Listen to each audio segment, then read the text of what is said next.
탈모에 대한 궁금증들 정말 많으시더라고요. 일단 첫 번째 궁금증인데요. 탈모약을 만지면 큰일 나는 사람이 있다고요? 네?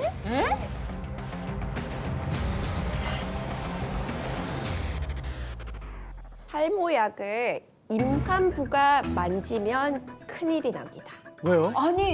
아니 그 만지는 것만으로도 큰일 난다고요, 선생님? 네, 위험할 수 있습니다.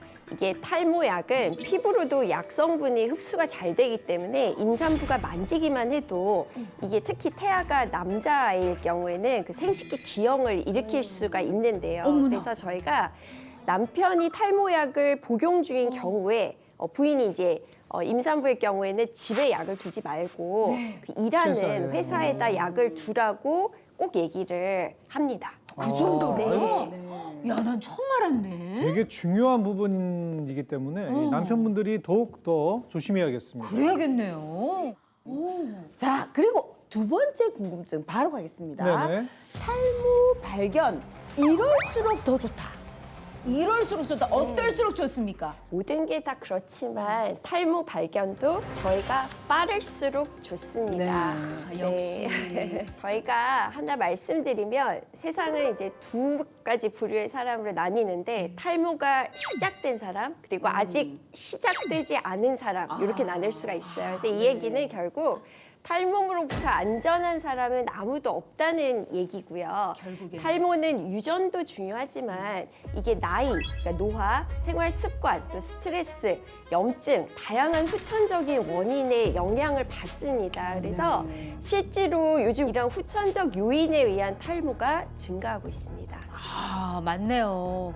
아까 말씀하신 것처럼 혈관 건강도 영향을 준다고 하고 또 스트레스성 탈모도 무시할 수가 없는 거죠. 네, 실제로 우리가 스트레스를 많이 받게 되면 그 스트레스 호르몬인 콜티솔이 증가를 하게 되는데 이게 모낭의 기능하고 이제 주기 그런 조절에 영향을 미칩니다. 그래서 스트레스 자체가 휴지기가 길어지게 하는 요인이 될 수가 있고 이렇게 휴지기가 길어지면 당연히 빠지는 머리가 더 많아지니까 머리가 좀 이렇게 비어 보이겠죠. 그렇겠네요. 네, 진짜 우리 명희 선생님의 말씀을 듣다 보니까 모발이 우리 인체의 건강 상태를 체크해 볼 수 있는 리트머스 시험지 같다는 생각이 듭니다. 네, 맞습니다. 사실 이게 탈모라는 게 우리가 그냥 이제 단순하게 외적으로 예뻐 보인다, 멋져 보인다 이런 문제뿐만 아니라 이게 혈관 건강 또 내가 이런 갑상선이라든지 빈혈이라든지 다른 질환이 있을 때 머리가 좀 많이 빠질 수가 있기 때문에 그런 내적인 건강을 체크를 해볼 수 있는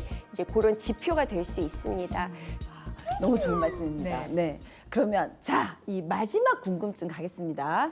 탈모 예방 이것을 채워라.